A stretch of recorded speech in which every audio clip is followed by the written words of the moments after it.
될 수 있으면 더 많이 짊어져라. 될 수 있으면 더 많이 짊어져라. 라는 제목으로 하나님 말씀 전하겠습니다. 호모 에코노믹스라는 말 여러분 들어보셨습니까? 호모 에코노믹스. 이해관계에 따라서 차갑고 냉철한 계산 능력을 가진 현대인들을 우리는 호모 에코노믹스 이렇게 부릅니다. 철저히 이성과 감성을 억누르고 경제적인 계산에 의해서만 움직이는 사람이죠. 냉철한 태도와 합리적 판단으로 이익과 계산에 의해서 무엇인가 선택하고 결정하는 인간, 그것을 호모 에코노믹스다 이렇게 부릅니다. 세계에서 가장 호모 에코노믹스 경제적인 사람들은 어느 나라 사람일까요? 문제. 네? 중국. 일본입니다. 일본 사람. 진중권 중앙대 교수가 쓴 글에 보면 일본 사람들은 가족이나 친지가 죽어도 울거나 깊은 슬픔에 젖는 일이 드물다고 합니다. 우리나라 사람들은 가족이나 친지가 죽으면 대성통곡을 하고 기절하기도 하고 자신의 감정과 그 애달픈 마음을 그대로 표현하지 않습니까? 그러나 일본 사람들은 이런 표현을 잘 안 한다고 합니다. 또 기쁜 일이 있어도 그렇게 기쁨을 밖으로 드러내거나 자신의 감정과 기분을 좀처럼 잘 드러내지 않는다고 합니다. 너무나 경제적인 삶을 살아가고 있는 것이죠. 일본이 세계적인 경제 대국이 된 이면에는 이런 일본 국민들의 지극히 경제적인 정신 때문이 아닌가 그런 생각을 해봅니다. 저는 이렇게 질문하고 싶습니다. 경제적으로 살아서 행복해지셨습니까? 경제적으로 살면 부해지겠죠? 일본은 굉장히 부자 나라입니다. 그러나 안타깝게도 세계에서 가장 행복을 누리지 못하는 나라 중에 한 나라가 일본입니다. 많이 소유했지만 누리지는 못한다는 거죠. 우리가 살아가고 있는 한국 땅에서 또는 신앙인들 안에서도 가끔 경제적인 호모 에코노믹스들을 발견하게 됩니다. 이러한 시대 속에서 누군가 나하니 너를 위해서 누군가를 위해서 대신 희생하고 헌신한다는 것은 정말 바보 같은 짓이죠. 이 시대는 지극히 더 경제적인 사람이 될수록 생존율이 더 높아진다고 합니다. 경제적인 사람, 더 냉철한 합리적인 판단과 경제적인 그런 계산을 잘하는 사람일수록 생존율이 더 높아진다고 그렇게 이 시대는 우리를 부추기고 있지 않습니까? 경제시대의 사람들은 신앙생활도 경제성을 추구하는 것 같습니다. 제가 학교 다닐 때 단골로 나왔던 그 시험 문제 중에 하나가 있는데 우리 때는 사회를 배웠거든요. 사회 문제 중에 한계 효용의 법칙이라는 게 있습니다. 한계 효용의 법칙. 최소의 투자로 최고의 효과를 거둔다는 거죠. 가장 적게 투자를 해서 최소의 비용을 투자해서 최고의 효과를 얻어내는 거예요. 이거 경제적 법칙 아니겠습니까? 경제 법칙에 대입해보면 우리 신앙생활은 정말 바보 같은 짓입니다. 경제 이 원칙에 대입해보면 신앙생활은 철저히 믿지는 장사입니다. 아니, 믿지는 장사가 아니라 이 경제 법칙을 따르면 우리는 신앙생활을 할 수 없어요. 망하는 거죠. 특히 생존 자체를 우리가 위협받는 일입니다. 그럼에도 불구하고 갈라디아서 6장 2절에 보면 너희가 서로 짐을 서로 지라 이렇게 말하고 있습니다. 무슨 말입니까? 자기 짐뿐만 아니라 서로의 짐을 져주라는 거죠. 서로의 짐을 져주라. 이건 경제적이지 못한 행동이죠. 내가 지금 짊어지는 짐도 무거운데 나도 힘든데 어떻게 다른 사람이 짐을 짊어지냐. 이 다른 사람이 짐을 져주는 것은 자살행위나 마찬가지. 가끔 등반을 하는 그 프로그램, 리얼 프로그램들을 보면, 생존 프로그램들을 보면 정말 한 사람이 이 짐이 무거워서 그 집을 대신 져주는 경우가 나옵니다. 참 바보 같은 짓입니다. 뭐 겉으로 이렇게 TV에 화면으로 볼 때는 야, 참 근사하다. 나도 저런 사람이 돼야지. 그렇게 생각하지만 실제적으로 우리의 삶의 현장에 들어가 보면 내 집도 무거운데 다른 사람의 집을 져준다는 것은 이게 얼마나 무모한 짓인지 우리 잘 알고 있지 않습니까? 성경에 보면 가장 경제적인 사람이 나오는데 바로 가룟 유다입니다. 가룟 유다. 철저히 계산하다가 주님까지 팔아먹게 되죠. 왜 가룟 유다가 예수님을 팔아먹었을까? 가룟 유다는 굉장히 경제적인 사람이고 계산적인 사람입니다. 누가복음 26장에 보면 예수님께서 베다니에 가서 나병 환자 시몬의 집에 계실 때 마리아가 와서 향유 옥합을 깨 한 나무. 이게 보통 사람이 한 1년, 2년 벌어야 살 수 있는 그런 향유입니다. 향유. 제가 이집트에 가서 클레오파트라가 뿌리던 향수를 사왔습니다. 할렐루야. 클레오파트라가 잠자리에 들 때 이걸 뿌렸다고 해요. 근데 우리 예린이가 잠자리 들 일도 없는데 이걸 지금 요만큼 갖다가 뿌리면 향이 장미 원액에서 사막에서 나는 그 장미 원액을 내서 추출된 그 향수입니다. 이렇게 뿌리죠. 이 나라는 이 향수 문화가 발달했어요. 근데 이 향수 1년을 내가 벌어야 살 수 있는 그 한 옥합, 향유 옥합을 예수님의 발 앞에서 깨버립니다. 야, 아깝다 이렇게 생각하는 사람들은 경제적인 사람입니다. 야, 너무 아깝다. 너무 아깝다. 그리고는 그 깨뜨린 향유를 가지고 머리를 적셔서 예수님의 발을 닦아주는 장면이 나옵니다. 얼마나 아름답습니까? 그렇죠? 예수님의 은혜를 받은 한 여인, 세상 사람들로부터 소외되고 인생에 희망이 없던 이 여인이 정말 사랑다운 대접을 예수님으로부터 받아본 거예요. 정말 인간 대접을 받아본 거예요. 그 외로운 마음 아무에게도 말할 수 없었는데 예수님을 만나자 말동무가 생긴 거예요. 친구가 생긴 거예요. 너무나 그 은혜가 얼마나 큰지 이 여인은 이 옥합 하나 정도 깨는 걸 조금도 아깝게 여기지 않고 과감히 깨서 머리털을 적셔서 예수님의 발을 닦아준 장면, 너무나 아름답지 않습니까? 배식사가 어느 날 저에게 와서 이만한 향수를 깨서 저의 발을 닦아준다면 좀 기대해 보겠습니다.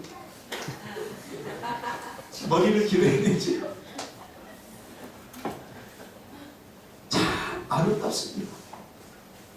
근데 제자들 특히 이 가룟 유다가 그 장면을 보고는 뭐라고 합니까? 무슨 의도로 이것을 허비하였느냐 이렇게 말합니다. 허비했다는 거예요. 낭비했느냐 말이에요. 낭비했느냐. 철저히 계산적이었던 가룟 유다의 눈에 이것은 미친 짓입니다. 허비입니다. 너무 아까워서 분노할 일입니다. 물론 명분은 있죠. 야, 그것을 팔아다 가난한 사람을 나눠주면 얼마나 많은 사람들이 도움을 받을 수 있느냐. 명분은 있죠. 그러나 이게 계산적인 사람은 절대로 가난한 사람을 도울 수 없습니다. 하나님의 은혜를 받은 사람만 도울 수 있죠. 계산적인 사람은 절대로 도울 수 없습니다. 더 이해가 안 되는 것은 예수님의 반응입니다. 그가 내게 좋은 일을 하였다. 그렇게 말하면서 오히려 이 여자를 두둔하면서 온 천하의 복음이 전파되는 곳에 이 여자의 행한 일도 말하여 그를 기억하라. 라고 말합니다. 이 비생산적이고 무의미한 행동을 왜 예수님은 칭찬하셨을까요? 그뿐입니까? 예수님은 마태복음 6장에서 아주 비현실적이고 비생산적인 말을 또 하십니다. 다른 사람이 내 오른뺨을 치거든 왼뺨도 돌려대라. 아니 이게 뺨 한 대 맞고 가만히 있을 사람 있습니까? 얼마 전에 저는 뺨 한 대 맞고 날뛰는 사람을 봤어요. 다 불러! 다 불러! 저는 다 불러. 칼 갖고 와! 다 죽여버려! 뺨 한 대 맞고. 뺨 한 대 맞으면 돌려드리라는 거예요. 이게 얼마나 멍청한 짓입니까? 여러분 그럴 수 있습니까? 성경 말씀이 어느 정도 합리적이라면 우리가 조금 편할 것 같아요. 근데 성경 말씀 굉장히 비합리적이에요. 뺨 한 대 때리면 다른 뺨을 돌려대기를 그냥 뺨 한 30대는 더 때려야 불이 조금 요만큼 풀릴까 말까 한데 예수님은 오른뺨을 치거든 왼뺨도 돌려대라. 이 현대 그리스도인들이 지금 여기서 지고 있는 것 같아요. 여기서. 오른뺨을 맞으면 절대로 왼뺨을 돌려대지 않아요. 오른뺨을 맞으면 저 사람의 왼뺨을 한 100대를 때리려고 합니다.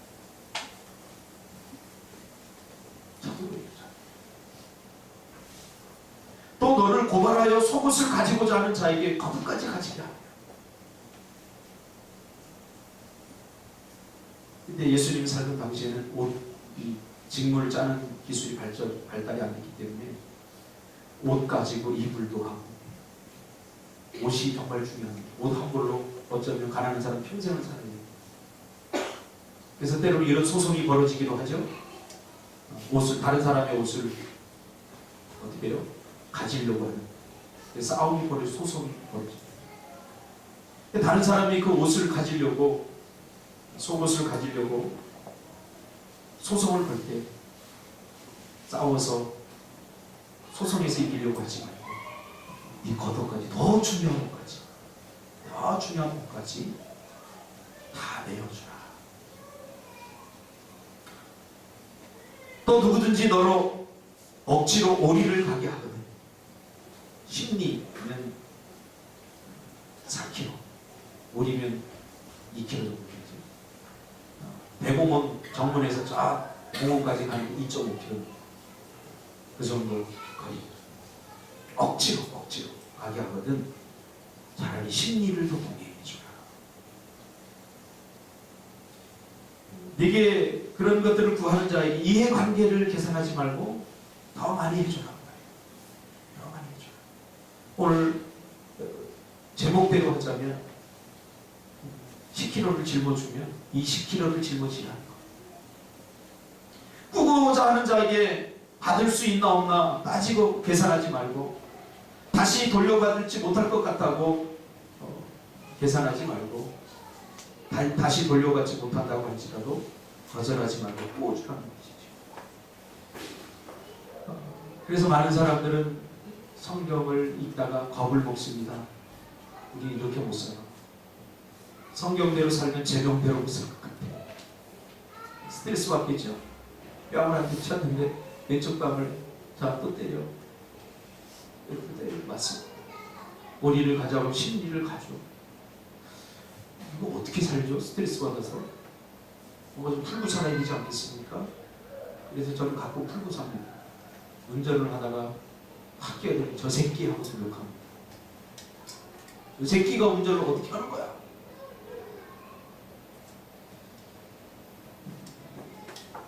성경대로 살면 제명대로 못 살 것 같습니다.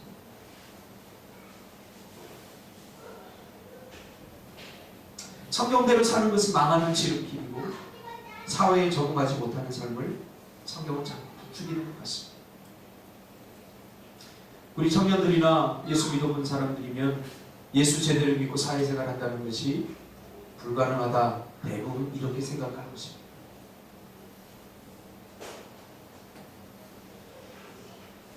그래서 예수님은 뭐라고 하냐면 내가 죽어야 한다라고 말합니다.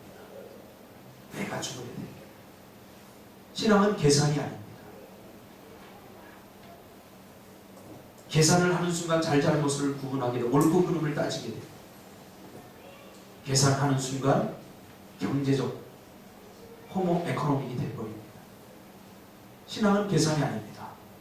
희생과 헌신입니다. 이게 십자가입니다. 더 많이 헌신하고 더 많이 희생하고 더 많이 고생하고 그래도 보너스를 받지 못한다고 하더라도 우리는 아까워하지 말아야 합니다. 결국 우리가 추구하는 신앙의 목적이 바로 오늘 장로님도 기도하셨듯이 우리 그리스도인이 아름다워 보여야 된다. 우리가 언제 아름다워 보일까? 예수님 닮을 때 아무 상관이 없는 우리 죄인들을 위해서 기꺼이 자신의 목숨을 내어준 이게 아름다움 아닙니까? 눈에 보이는 아름다움은 얼마 오래 가지 못합니다. 그럼 마음에 새겨진 영혼에 새겨진 아름다움은 영원토록 가는 거 아니겠습니까? 얼마 전에 물놀이를 하다가 한 아이가 물에 빠졌습니다.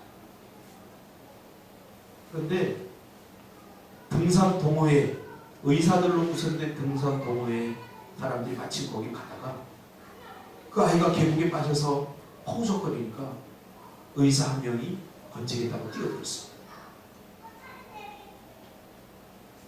보니까 강남에 잘 나가는 의사예요. 근데 불행히도 이 아이를 건지고 의사는 죽었어요. 와라메스테. 이 얼마나 낭비적인 일인가. 이 얼마나 멍청한 짓인가. 생전 보도 못한 사람이 빠져 죽는데 자기 일도 아니에요. 그거 건져보겠다고 뛰어들었다가 죽었어요. 저는 이 기사를 읽으면서 한 가지 하나님께 주신 인사이트가 있었어요. 이건 절대로 낭비가 아니다. 이 의사가 뛰어들었기 때문에 한 영혼, 한 사람이 구원받았다. 한 사람을 구원하기 위해서 기꺼이 목숨을 버렸다. 그래서 이 동호회에서 이 의사를 의사자로 말해서 의사자가 되어야 된다. 그래서 청원을 올렸다는 기사도 제가 보았습니다. 오늘날 더 많이 헌신하고 희생하는 사람이 바보 취급당하지 않습니까? 더 많이 참아주고 더 많이 기다려준 사람들이 바보 취급을 당하고 사회에서 무능력한 사람 취급을 당합니다. 우리 그리스도인들은 이것과 싸워야 됩니다. 오늘날 사회 안에서도 회사 안에서도 우리가 그리스도인이라고 하는 것 때문에 무능력하다, 교회 다니는 사람 바보 같다 이런 취급을 받지 않기 위해서 우리는 너무 호모 에코노믹이 되어가고 있습니다. 이것을 극복하는 일은 오늘 우리 주님이 우리에게 가르쳐준 이 방법밖에 없습니다. 내가 죽어야 됩니다. 그래서 신앙생활을 하려면 먼저 자기 자신을 부인해야 됩니다. 내가 죽어야 됩니다. 예수 믿기 전 육신을 추구하며 육신의 옛 것들에 사로잡혀 살았던 내 육신적 과거를 철저히 십자가 앞에 못 박아야 됩니다. 내 육신적 본능은 내 자존심을 찾으려고 합니다. 내 유익을 찾으려고 합니다. 끊임없이 나를 높이려고 합니다. 이게 죽지 않으면 오늘 우리는 하나님의 말씀대로 살 수가 없습니다. 우리 사람은 육체적인 삶과 영적인 삶을 삽니다. 예수 믿어 구원받은 사람은 육체를 가지고 있지만 영적인 삶을 사는 거예요. 그러나 예수 믿지 않은 사람들은 그냥 다만 육체적인 삶만을 살게 되는 거죠.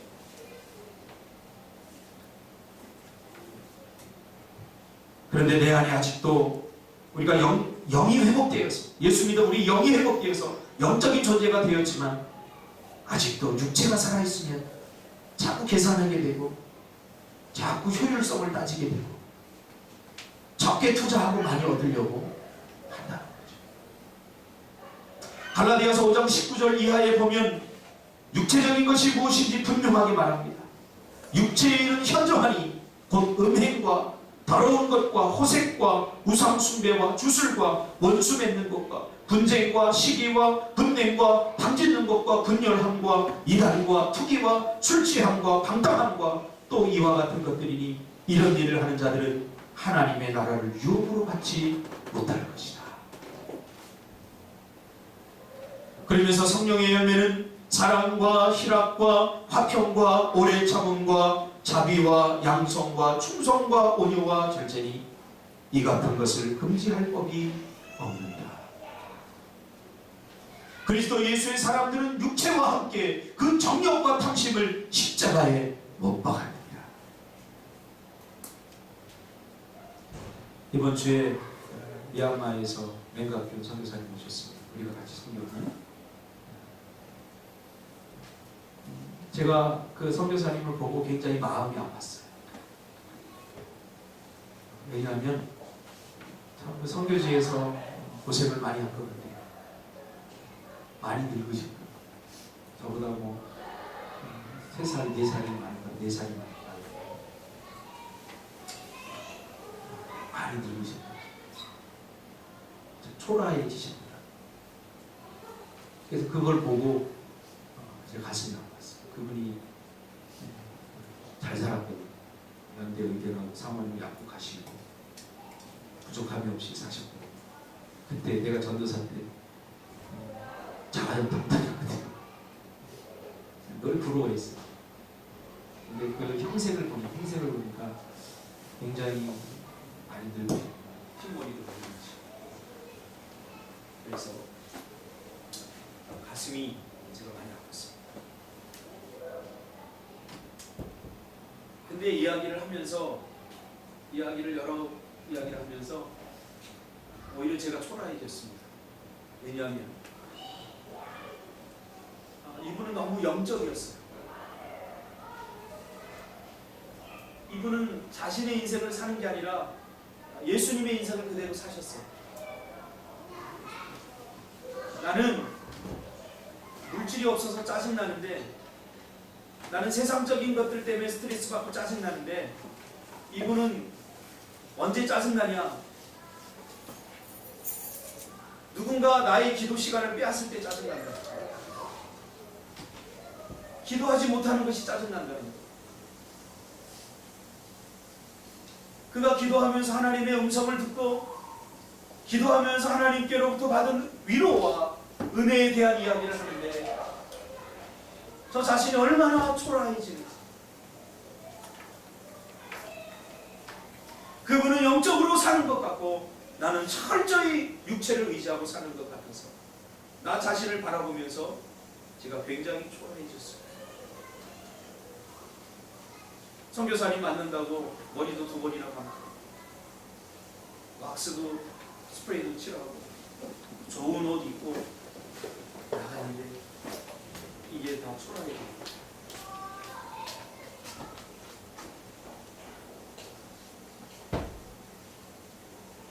내가 하나님의 음성을 들어본 지가 언젠가. 성경 말씀을 그 미얀마 아이들에게 공부하면서 가르치면서 그 아이들이 은혜 받고 변화되는 모습을 보면서 흐뭇해하면서 그가 이야기합니다. 미얀마 그 아이들은 내 아들과 딸입니다.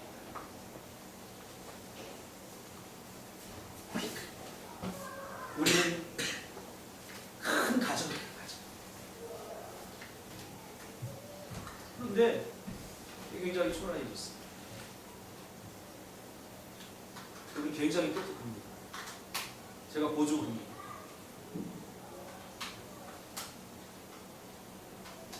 그래서 무슨 일이 있을 때마다 아주 선택하고 판단하는 것 보면 아주 계산적이고 그랬던 분입니다. 그런데 선교지에 가더니 굉장히 바보스러워졌습니다. 그냥 아낌없이 그냥 다 멍청하게 다 줘버려요. 미얀마 사람들한테, 그 아이들한테. 거짓말인지 알면서도 속으면서도 다 줘버려요. 이게 얼마나 멍청한 짓입니까? 그런데 시간이 지나면서 그 아이들이 변합니다. 경제적인 자신을 철저히, 계산적인 자신을 철저히 부인해야 됩니다. 그래야 많은 열매를 맺을 수 있습니다. 그리고 오늘 본문의 말씀처럼 자기 십자가를 져야 됩니다. 자기 십자가란 뭡니까? 첫째로 우리가 그리스도인답게 살려면 자기를 부인해야 됩니다. 내 뺨을 때리고 오른뺨을 기꺼이 돌려주십시오. 속옷을 가지려고 소송을 붙이거든 겉옷까지 벗어주십시오. 이런 행동은 내가 죽어야만 할 수 있는 일입니다. 내가 죽지 않으면 이런 일을 할 수 없습니다. 왜냐하면 내 육신은 나의 유익을 추구하고 나의 기쁨을 추구하고 나의 쾌락을 추구하고, 내 육신이 살아있으면 이런 헌신은 절대로 할 수 없습니다. 저는 선교사님을 보면서 선교지로 가면서 다 죽었구나, 다 죽어. 5월달에 한국을 부득이하게 방문할 수밖에 없었어요. 왜냐하면 어머니가 치매에 걸리셨어요. 강릉에 사시는데 이 장남이 모셔야 되잖아요. 거기다가 엎친 데 겹친 격으로 큰딸 예원이가 우울증, 심하게 우울증에 걸렸어요. 제가 얘기했죠. 그래서 부득이하게 한국으로 올 수밖에 없어요. 그래서 한국으로 이 딸을 데려다가 놓고 강릉에 가서 치매 걸린 엄마를 보고, 뭐 알아보지도 못하는, 자식을 알아보지 못한 그 엄마를 보고 돌아서서 차를 타고 오는데, 그 집이 그 산골 쪽으로 이렇게 걸어오는데 얼마나 눈물이 나는지. 서울로 올라오면서 계속 울었대.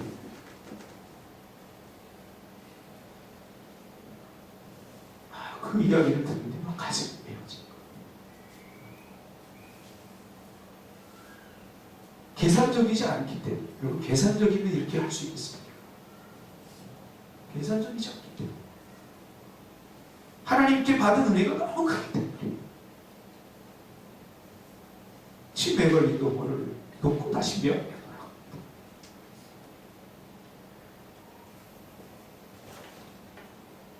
우울증에 걸려서 아무것도 할 수 없다. 아무것도 하기 싫다.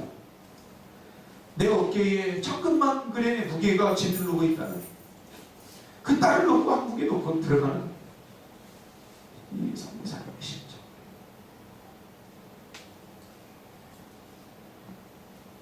이게 십자가입니다.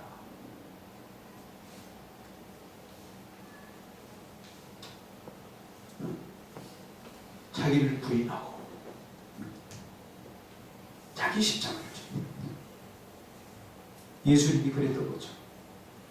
오늘날 한국교회가 침체한 이유는 십자가에 관심을 갖지 않기 때문입니다. 축복에만 관심이 있어요. 기독주. 그래서 성도는 많이 늘어났는데 교회는 많이 다니는데 불행해집니다. 행복하지 못한 성도들. 예수님이 그랬던 것처럼 다른 사람을 살리기 위한, 다른 사람을 위한 희생과 헌신, 자신을 기꺼이 누군가를 위해서 아낌없이 드리는, 죽음까지도 불사하는 그런 헌신이 있습니다. 이 딸이 좋은 대학, 미국의 좋은 대학 다닙니다. 예원이가. 그것도 하나님의 은혜예요. 서울대학하고 미국에 있는 세계에서 5위 안에 드는 대학이에요. 그 귀족들만 다니는 그런 학교예요. 학교의 수준이 높을 뿐만 아니라 부자들만 다니는 학교예요. 목사님이 저한테 그런 자랑 한 번도 안 했어요. 목사님은 항상 그 선교사님 저를 만날 때마다 하는 이야기가 미얀마 아이들 이야기를 합니다. 이 아이가 이렇게 변화했어. 이 아이가 처음에 올 때는 오갈 때도 없이 부모가 버림을 받아서 그 걷어들여서 먹이고 입히고 학교 보내고 했더니 선생님이 되어서 아이들에게 복음을 가르쳐. 이거 얼마나 놀라웁니까? 항상 저한테 그런 이야기를 했지. 자기 자신, 자식 자랑, 자기 무슨 자랑할 거 많아요, 목사님. 굿네이버스, 미얀마 지부장 아니에요. 한국 사람들이 미얀마에 가면 꼭 이 목사님을 거쳐야만 됩니다. 통역을 하고. 그래서 기업들이 들어가면서 돈을 벌리면 수없이 벌 수 있어요. 그런 자랑 하나도 아니에요. 자기가 십자가를 지고 그 아이들을 섬겨서 아이들이 변화되는 것, 그거 자랑해요. 왜? 그게 자신의 열매이기 때문에. 누가복음 6장에 보면 주님은 12제자를 택하시고는 그들에게 아주 의미심장한 말을 합니다. 인자로 말미암아 사람이 너희를 미워하며 멀리하고 욕하고 너희 이름을 악하다 하여 버릴 때에는 너희에게 복이 있도다. 무슨 말이에요? 예수님을 위하여 일하다가 예수님을 섬기다 사람들이 너희를 미워하거나 너희를 멀리하거나 예수님 때문에 너희가 욕먹고 예수님 때문에 너희들이 악하다 하는 저주를 받을지라도 그것이 너희에게는 복된 일이냐. 그날에 기뻐하고 뛰놀라 그렇게 얘기합니다. 하늘에서 너희 상이 크니라. 그들의 조상들이 선지자들에게 이와 같이 하였느니라. 기도 응답받고 하나님이 주신 복을 갖고 기뻐하는 것이 아니라 예수님을 섬기다 때로는 망할 수도 있어요. 주의 사명을 감당하다가 곤란한 일을 겪을 수 있어요. 무거운 짐을 질 수 있어요. 그러면 기뻐하라는 거예요. 왜? 하나님은 그런 자에게만 하늘의 상을 주시겠다는, 하늘에서 상이 금이라 이 말은 하늘에 가면 상을 주시겠다가 아니라 그런 자에게 하늘에서부터 오는 상을 주시겠다는 거예요. 그런데 이 말씀을 다시 27절에 또 반복해서 이야기합니다. 남에게 대접받고 싶은 대로 대접하라고 말합니다. 그러면서 결론을 어떻게 내립니까?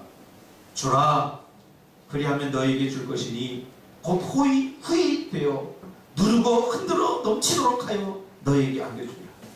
성경에서 이런 축복이, 이런 표현의 축복이 나온 성경은 딱 여기 하나입니다.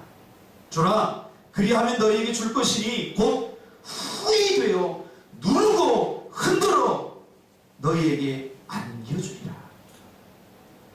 너희가 그 헤아리는 헤아림으로 너희도 헤아림을 도로 받을 것이라. 무슨 말입니까? 내가 짐을 많이 지면 질수록 나에게 더 많은 것이 돌아온다는 것이죠. 내가 다른 사람의 짐을 많이 지면 주님께서도 내 짐을 많이 져주신다. 이것을 깨달았던 시편 기자는 이렇게 고백합니다. 시편 126편에서 눈물을 흘리며 씨를 뿌리는 자는 기쁨으로 달을 거두리로다. 다른 사람의 짐을 대신 져주는 거 눈물을 흘려야 되는 게 아닙니까? 눈물 없이는 져주죠. 그래서 다른 사람의 짐을 우리가 잘 지지 않지 않습니까? 눈물을 흘리며 씨를 뿌려야 할 때가 있습니다. 정말로 힘들고 어려워서 씨 뿌리기를 포기하면 안 됩니다. 눈물이 날 정도로 권고하고 곤핍하고 힘들어도 씨를 뿌리는 것을 포기해서는 안 됩니다. 왜요? 뿌리지 않으면 거둘 것이 없기 때문이죠. 고린도 후서에서 사도 바울은 똑같은 이 말씀을 이렇게 표현합니다. 이것이 곧 적게 심는 자는 적게 거두고 많이 심는 자는 많이 거둔다 하는 말이로다. 이것이 십자가 정신입니다. 내가 죽어야만 됩니다. 내가 죽어야 많은 열매를 맺습니다. 그러나 내가 죽지 않으려고 합니다. 될 수 있으면 이걸 남의 짐을 안 지려고 합니다. 어쩔 수 없이 져야 된다면 가장 가벼운 것을 지려고 합니다. 저는 우리 교회에서 미얀마 선교를 하고 제주 선교를 하고 있습니다. 저는 이 선교를 할 때마다 한마디로 감동이고 축복입니다. 이게 그냥 되는 게 아니에요. 누군가가 한 사람이 두 사람, 세 사람의 집을 짊어졌기 때문에 이게 가능한 겁니다. 십자가 정신을 가진 사람들이 있기 때문에 이게 할 수 있는 거예요. 어떤 분이 그래요. 야, 꿈틀게 대단한 배다. 정말 큰 배보다 더 말하기는 쉽죠. 그러나 우리 젊은이 영혼들 가운데 한 사람이 두세 사람의 짐을 대신 져주고 한 사람이 5명, 6명의 짐을 져주기, 이것이 가능한 거죠. 오늘은 참 눈물이 많이 나요. 제가 새벽기도 마치고 337장 오늘 준석 간사가 아침에 부른 찬양, 저는 그 찬양 하는지도 몰랐어요.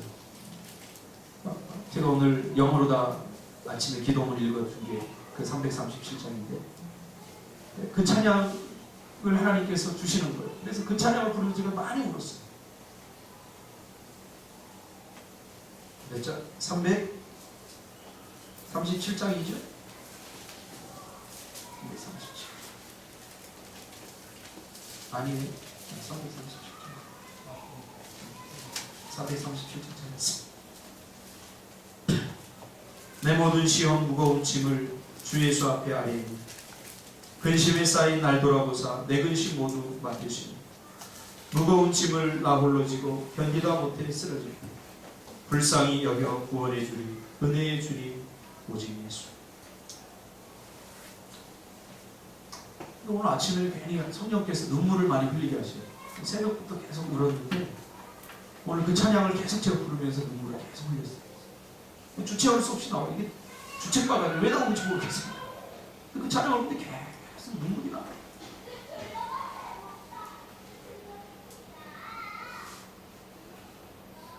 저는 지난 몇 달 동안 무거운 짐을 지고 힘들어하는 한 집사님을 가슴에 품었습니다. 그리고 그 집사님을 굉장히 저는 자랑스럽게 생각합니다. 제주 선교를 준비하고 미얀마 선교를 준비하면서 빚쟁이가 됐어요. 빚쟁이. 네. 가고 싶은데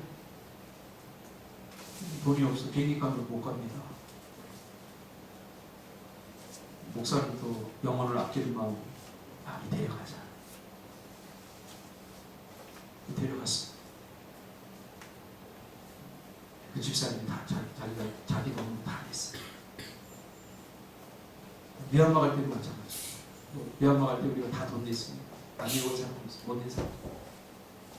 본인이 그거 다 냈습니다. 그러면 그 빚이 졌어. 하나님이 그런 사람을 좀 복을 주셔서 로또라도 하나 맞게 하면 참 좋을 텐데 하나님이 그렇게 역사하지 않아요.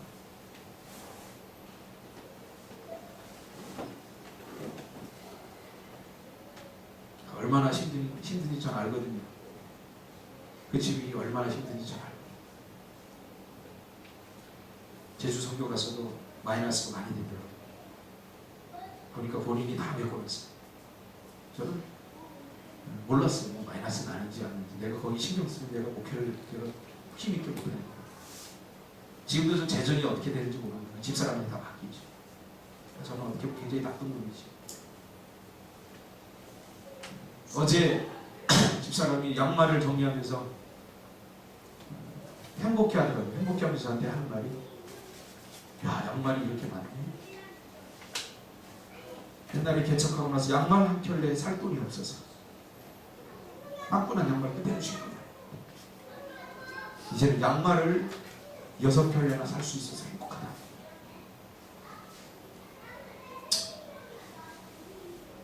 참 마음이 아프더라고요. 그 얘기.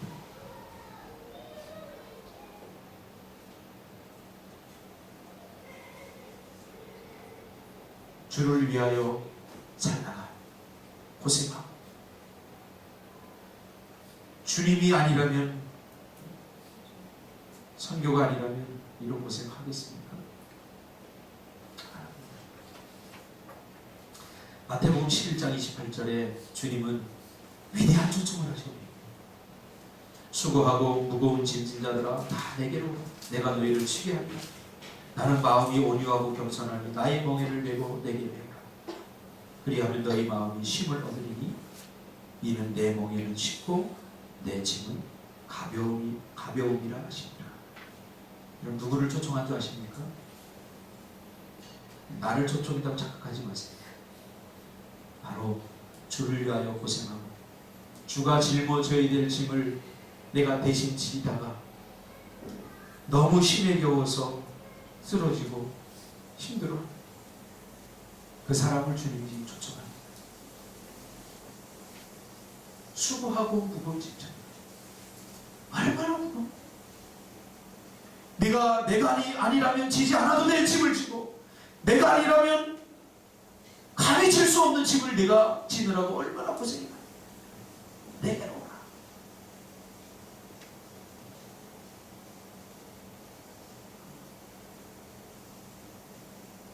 주를 위하여 일하다 생긴 수고가 주의 사명을 감당하다 생긴 무거운 짐진 자들 주님이 초청하죠. 죄 짓다가 자기만을 생각하다 생긴 이기적인 인생의 짐이 아니라 주님은 누구의 짐을 대신 져주신가 분명히 깨달아야 됩니다. 예수님과 제자들이 등산을 했습니다. 근데 예수님이 난데없이 제자들에게 얘들아 돌 하나씩을 가지고 산에 오르라 이야기합니다. 그랬더니 뚝심 있는 베드로는 예수님이 그렇게 말할 때는 뭔가가 있을 거야. 그리고 많은 바위돌을 하나 짊어지고 제자들도 자기에게 맞는 돌들을 지고 갑니다. 지극히 계산적이었던 가룟 유다는 돌이면 되잖아. 그리고 합리화합니다.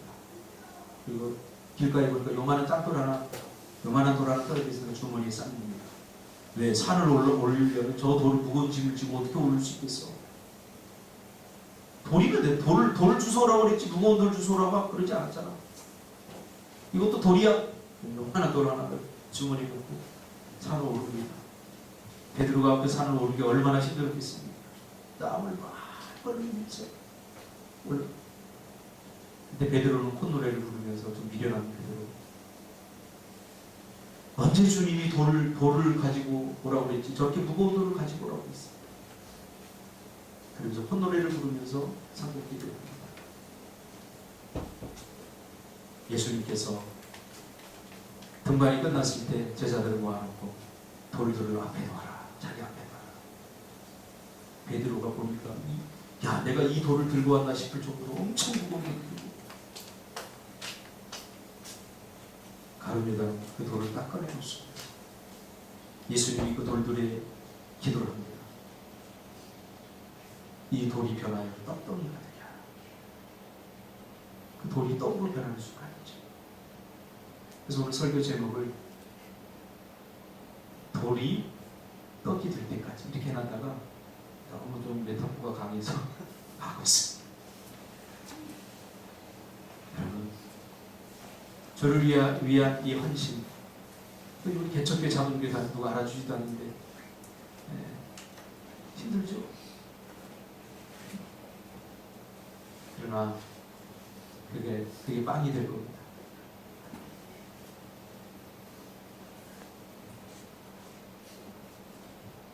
마지막으로 하나 읽어드리고 마치려고 합니다.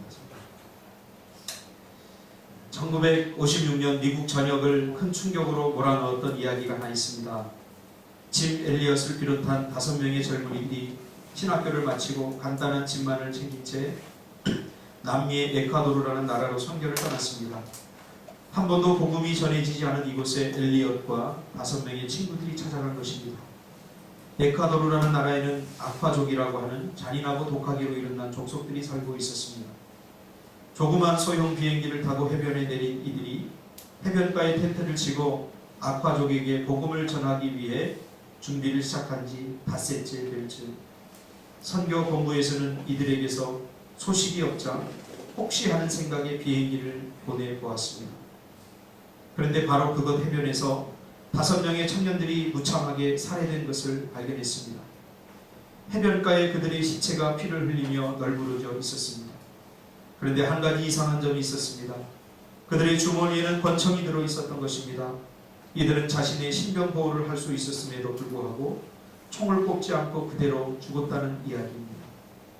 라이프지와 타임지는 이 사실을 보도하면서 얼마나 분노했는지 모릅니다. 그 기사의 타이틀은 와로 웨스트, 이것이 무슨 낭비란 말인가 였습니다. 이 젊은이들이 이 장래가 촉망되는 젊은이들이 도대체 무엇 때문에 멀리 남미까지 가서 제대로 일도 못하고 개죽음을 당해야 하는가라는 것이었습니다. 한 기자는 짐 엘리엇의 아내 엘리자베스에게 찾아가 인터뷰를 하면서 또 다시 이런 말을 했습니다. 와로 웨스트, 이게 무슨 낭비란 말인가요? 그러자 그 당시 20대 초반밖에 안 되던 그의 아내가 그 기자를 똑바로 쳐다보면서 이렇게 항의했습니다. 낭비라니요? 왜 그런 말씀을 하십니까? 나의 남편은 어렸을 때부터 이 순간을 위해 준비했던 사람입니다. 내 남편은 이제야 그 꿈을 이룬 것뿐입니다. 이후로 다시는 내 남편의 죽음을 낭비라고 말하지 마십시오. 나중에 엘리엇이 시카고에 있는 미튼 대학교 기숙사에 있을 시절부터 적었던 글과 일기들이 공개되었는데 그의 아내가 그것들을 모아서 출간했습니다. 그 속에는 깜짝 놀랄 만한 말들이 두 가지 적혀 있었습니다. 이 글들을 적을 당시 엘리엇이 겨우 19살이었습니다. 순교할 당시 그의 나이가 29세였는데 그렇다면 그로부터 10년 전에 이 글을 썼다는 것입니다. 대학교 2학년 때 말입니다. 이 글은 다음과 같은 말로 시작됩니다. 하나님, 제가 감히 하나님께 기도합니다. 이 부족한 나의 나무토막 같은 인생에 주여 불을 붙여 주소서. 제가 주를 위해 탈 수 있도록 나의 삶을 주께서 소멸시켜 주십시오. 이 몸은 주의 것입니다. 나는 오래 사는 것을 원치 않습니다. 완전하고 풍성한 삶을 원합니다. 바로 주님과 같이 짐 엘리엇은 29세에 죽었고 예수님은 33세에 돌아가셨습니다. 그의 일기장의 한쪽 구석에 이런 글도 적어 놓았습니다. 제게 다시는 영원히 썩어지지 않을 것에 바치는 나의 희생을 어리석다고 말하지 마라. 사람들은 짐 엘리엇과 같은 사람들이 미쳤다고 어리석다고 말합니다. 광신자라고 부릅니다. 적당히 믿어야 된다고 말합니다. 그러나 짐 엘리엇은 이미 19살 때 알았습니다. 우리의 영원한 삶을 향한 갈망이 결코 어리석은 것이 아닙니다. 이 이야기는 여기서 끝나지 않습니다. 이 젊은이들의 아내 5명은 한두 살밖에 안 되는 어린 아이들을 부둥켜 안고 남편이 순교한 그 나라를 다시 찾아갑니다. 우리 남편들이 못다한 일들을 우리들이 마저 해야 한다. 그들은 복음을 들고 그 잔인하기 짝이 없는 아콰족을 찾아 나선 것입니다. 언젠가 그 당시 아콰족의 추장이었던 사람이 빌리 그리암 목사님이 주도하는 한 예배에서 간증을 했습니다. 우리들은 그분들에게서 복음을 받고 하나님을 믿게 되었습니다. 그 젊은이들의 희생이 아니었다면 우리는 아직도 그렇게 살고 있었을 것입니다. 그분들의 죽음으로 인해 우리들은 빛을 보게 되었습니다. 그는 일기장에 이런 내용이 있습니다. 하나님, 저를 어서 아쿠아족에게 보내주소서. 아버지, 제 생명을 취하소서. 제 생명을 취하소서. 주님의 뜻이라면 제 피를 취하소서. 주님의 삼키는 불로 제 피를 태우소서. 제 것이 아니기에 아끼지 않겠습니다. 주님 가지소서. 다 가지소서. 제 생명을 세상을 위한 희생으로 부으소서. 피는 주님의 제단 앞에 흐를 때만 가치 있는 것입니다. 하나님, 마른 막대기 같은 제 삶에 불을 붙이사 주를 위해 온전히 소멸하게 하소서. 나의 하나님, 제 삶은 주의 것이니 다 태워주소서. 저는 오래 사는 것을 원치 않습니다. 다만 예수님처럼 거룩한 삶을 살기를 원합니다. 이 337장 1절 부르시고 한번 기도하기를 원합니다.